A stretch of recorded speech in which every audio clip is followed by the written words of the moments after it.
Hey, welcome back. I'm Sue Hansen. I'm back from work and coming home and recording some more Ancestry sessions. And I wanted to share with you how I'm recording my own genealogy research based upon what I found out about my grandfather, plus my father, plus myself, and some other side families on the ancestral charts that I found on Ancestry. So I'm going ahead and I'll share my screen. And just to kind of look at what we've got here, this is the grandfather I was talking about, George Irwin Bostick. And since I've had him come up only once in my research, I want to make sure I record this on an ancestral chart so I don't have to continue to go back to the pieces of paper, these pieces of information that I find. I'll have it all in one spot along with my dad. So my dad was also Robert Wright and his son was George. So we've got some Georges and we want to keep them straight.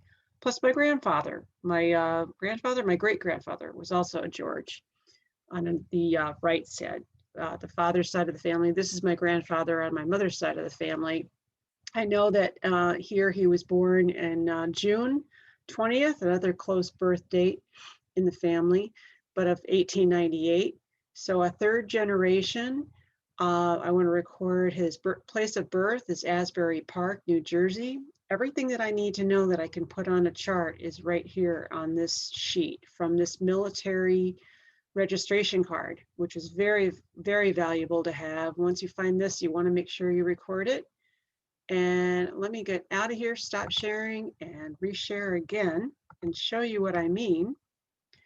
You can go to the Northern Onondaga Public Library under Research and under Genealogy over here under Databases.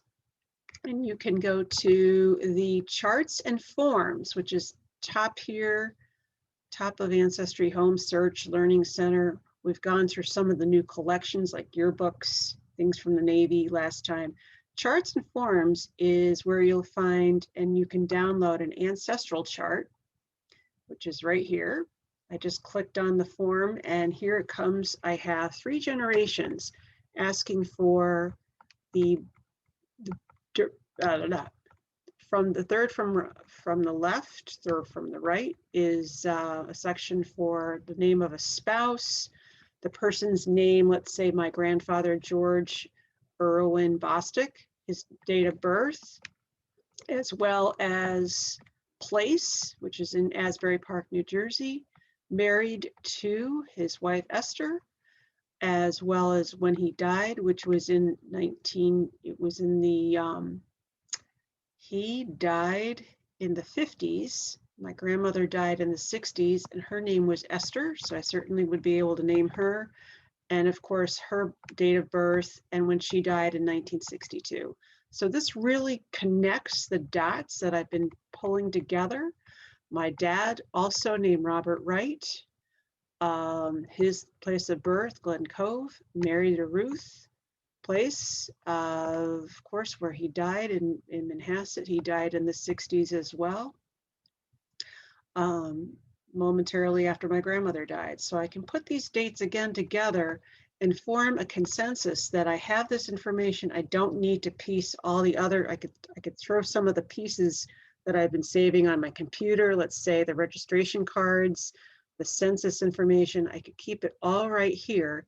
And as you can see on the right-hand side, it shows, it's like an organizational graphic organizer that tells you that you can continue on to another page. Instead of gluing these all together, you know that you can page these as a stack of say 6 or 7 of these and go on either from this generation in 1898, or you can go back and page down to, I think the beginning, I had an earlier date in the 1600s, which was on my father's side with deeded a land of deed, which I actually have a piece of paper connected to a family chart. I can add that to my chart, so I'm included on this, and then of course my name, my place of birth, who I'm married to, and of course leaving off I'm still alive.